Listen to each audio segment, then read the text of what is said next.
Tere tulemast kohvipausile.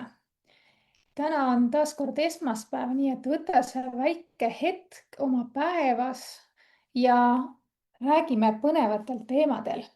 Ja tänast teemat ajendas mind teemast ajendas mind rääkima üks kommentaar juhi fookuse väljakutse postituse all.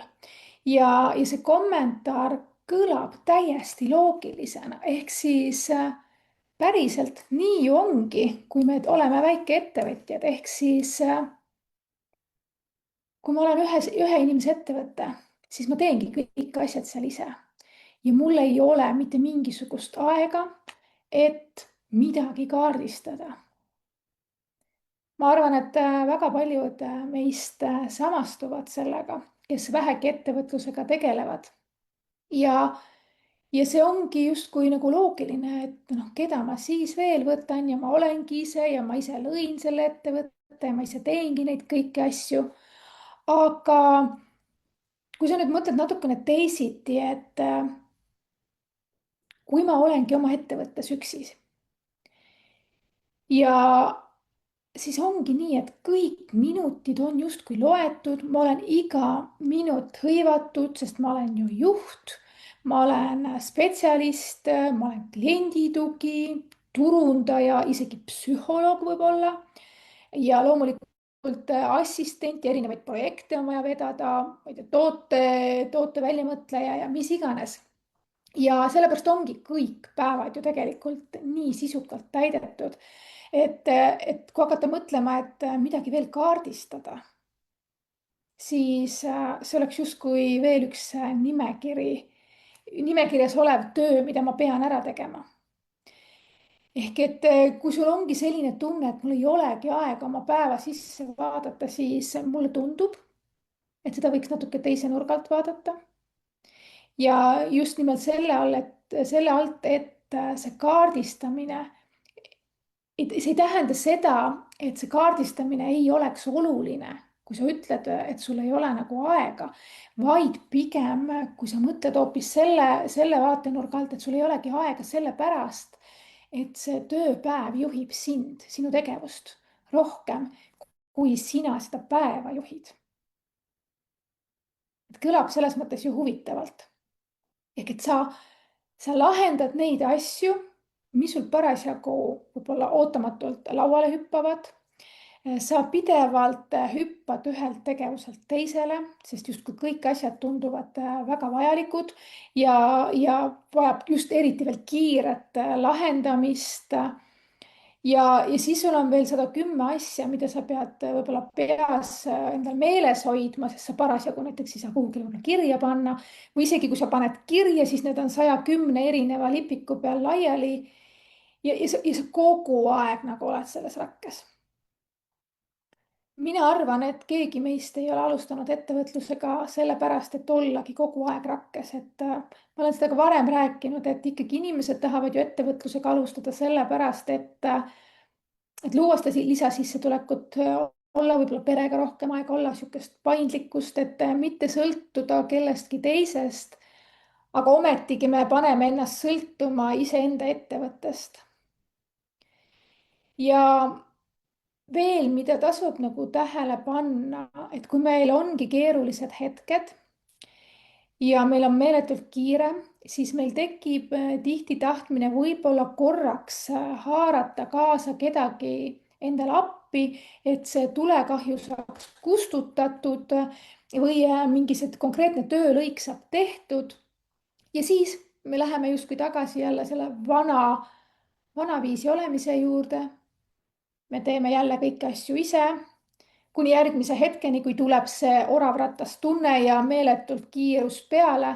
Ehk et siin tuleb hästi oluliselt eristada seda, et kas tegemist on mingi töösutsaka äraandmisega või sa ikkagi tahad delegeerida. Need ei ole üks ja sama asi. Töösutsakas on see, kui sa ütled kellelegi, et palun tee see üks asi ära. Näiteks pane üks postitus üles või et saada üks kiri ära või korrasta see kaust ära. inimene tuleb, teeb selle ühe asja sulle korraks ära, aga suures pildis sina ikkagi jääd edasi mõtlema mingite asjade üle, mis puudutavad neid asju. ja sina pead hakkama märkama, kas need asjad on vaja ära teha, sina pead hakkama otsima infot, sina annad juhised, ehk siis sina kontrollid, sina tuletad meelde, et kõik on ikkagi, käib läbi sinu. Nüüd, kui sa aga mõtled, et sa ei taha olla kogu aeg see vahelüli, et sa tahad ikkagi teha neid asju, mille jaoks sa ju oma ettevõtte tegelikult lõid, ehk siis seesama põhitegevus, milles sa oled väga hea, siis see päris delegeerimine tähendab seda, et sa annad üle vastutuse mingi konkreetse töölõigu eest. Ehk siis ongi mingi töölõik, kus sa saad võib-olla ise välja astuda. See ei tähenda seda, et sa ei suhtle siis oma koostööpartneriga, ikka suhtled. Aga sa annad üle vastutuse oma koostööpartnerile, ehk siis temal on ka rohkem otsustusõigust mingi töölõigu üle. Näiteks see ei ole enam see, et saada lihtsalt see kiri välja, vaid tema vastutus ongi see, et ta korduvalt vaatab üle postkastid, ta korduvalt vastab kirjadele, ta võib-olla mõtleb sealjuures välja mingisuguse süsteemi, kui ta märkab, et mingid küsimused tulevad korduvalt postkasti, ehk siis ta aitab sul edasi mõelda, kuidas neid asju paremaks teha. Ja samamoodi näiteks postituste tekstidega või et see ei ole enam see, et sa paned lihtsalt postituse üle, vaid kogu see protseduur, et postituste kokkukogumine, info kogumine, ajastamine, kontrollimine, kujundamine, see kõik on siis selle delegeerimise tulemusena selle teise inimese vastutusala.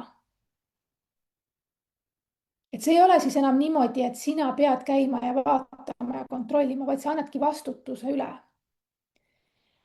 Aga sa ei saa tegelikult ühegi nende asjadega enne pihta hakata, kui sul ei ole endal ülevaadet selle kohta, et mida sa päriselt teed, mis sul on igapäevaselt laual.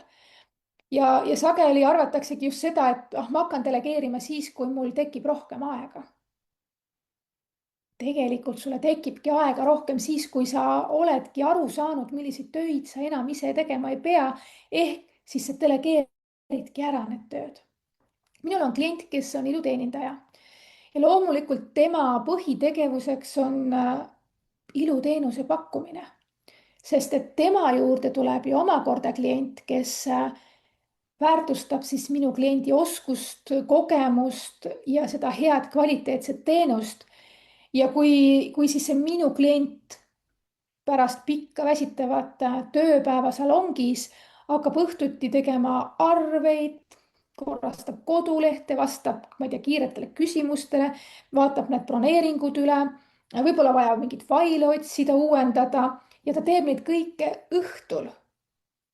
Siis lõppkokkuvõttes tema see põhitegevuse osa ka ikkagi saab kannatada, sest et ta ei ole ju enam värske, ta on väsinud. Ja samas on kõik need tegevused, millega tema ei pea tegelema, millega saangi tegeleda siis mina või siis sinu koostööpartner, kellega sa koostööd tegema hakkad. Et väga paljud sooloettevõtjad, mikroettevõtjad saavad ikkagi mingisuguseid asju ära delegeerida. Samamoodi koolitaja ei pea olema ju see, kes iga kord ise osalejatele kirjutab või kes vaatab neid nimekirju üle, et samamoodi terapeut võib-olla ei pea mingites korduvates küsimustes, millega tema poole pöördutakse, tihti ise vastama. Teenusepakkuja ise ei pea võib-olla faile ja linke ja vorme otsima ega kujundama. Et see on see koht, kus tasub mõelda, et millega ma päriselt tegeleda tahan. Ja minul ongi väga lihtne soovitus tegelikult, et sa ei pea hakkama pihta suure sammuga, mingit võtma suurt tükki ja mõtlema, et issand, ma ei tea, ma teen 2 nädalat, 3 nädalat, kuu aega seda asja. Ei, võta üks tavapärane päev ja pane kirja lihtsalt 3 asja. Mis on need tegevused, mida sa tegid, kui kaua mingi tegevus aega võttis ja mõtle ka selle peale, et kas on siis nüüd see tegevus päriselt see tegevus, mille peale pean mina oma ressurssi kulutama. Et kas siin pean olema mina mängus, kas mina pean päriselt otsustama neid asju. ja just seesama, see viimane küsimus, et kas mina pean otsustama neid asju, ongi tegelikult kõige olulisem, et meil on see kontrollivajadus nii suur, et me ei taha sellest lahti lasta. aga tegelikult võib ju palju paremaid otsuseid tulla siis just, kui sa oled lahti lasknud ja andnud vastutuse ära, sest sul on tekkinud siia pähe ruumi uute mõtete jaoks. Ja kui sa nüüd oled selle ära teinud, siis tegelikult võib-olla selgubki see, et see esimene töö, mille sa saad üle anda, on juba olemas, sa saad hakata ette valmistama, sa saad vaadata, et mis selle töölõiguga veel seoses on ning see ongi sul valmis üleandmiseks. Nüüd sa kindlasti mõtled, et no ma ei tea, ma teen ikkagi ise odavamalt. Aga sa päriselt ka nagu ise usud seda või? Sest et sul võib ju nagu tunduda, et jah, ma teen seda ise odavamalt, aga sa ei tee ju ka seda tasuta ju. Sa maksad ikkagi oma ajaga, oma tähelepanuga, oma energiaga, sinu pere, eks ole, ei saa sinu tähelepanu nii palju, kui vaja on. Ja siis, kui sa teedki neid asju, mida võib keegi teine teha, siis sa ei saa teha neid asju, mida saadki ainult sina teha. Sul ei ole lihtsalt aega selleks, need asjad lükkuvad edasi.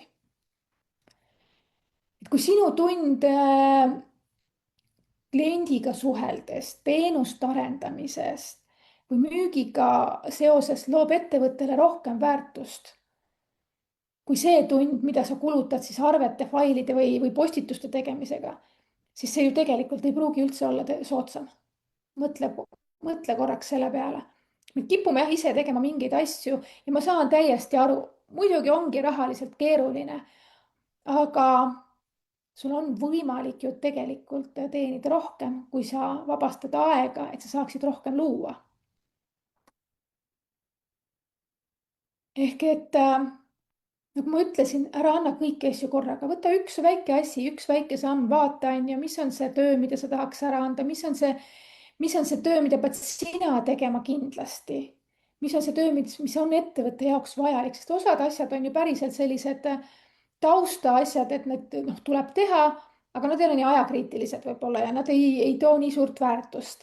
Ja võib-olla sa teed üldse asju, millega ei peaks tegelema, ehk siis on ka töid, mis tuleks üldse laualt ära visata. Ja kui sa nüüd seda oledki rahulikult ju vaadanud sellesse, siis tegelikult ma usun, et sa hakkad mõtlema teistmoodi. Et sa saad aru, et sinu enda väärtus on hoopis mujal. Ja see kergus ei tule mitte sellest, et sa teed vähem asju, vaid pigem sellest, et sul ongi siin peas rohkem ruumi nüüd mõelda mingite arendustegevuste peale, millega siis oma ettevõtet edasi viia. Täiesti sinu valik, kuidas sa nüüd selle kohvipausi järel mõtled edasi minna. Et kas sa teed ikka kõik asjad ise ära? Aga no fakt on see, et ühel hetkel sa lihtsalt ikkagi enam ei jõua üksi, sest tervis annab tunda, pere tahab tähelepanu. Ja miks mitte siis ennetada kõike seda, et võtta see üks päev kaardist ära ja vaata, mis üllatused sul seal vastu vaatavad. Sest et ega keegi ei taha meil ühel hetkel lõpetada sellega, et ma panen oma ettevõtte kinni, sest ma olen läbi põlenud. Ma ei jaksa, ma ei taha, mul on nii vastik seda teha. See ongi kõik sinu otsus. Ja mul on üks hea uudis, et kui see sind mõtlema pani ja sa ei taha seda üksinda teha, siis tule teeme seda kuu aega koos.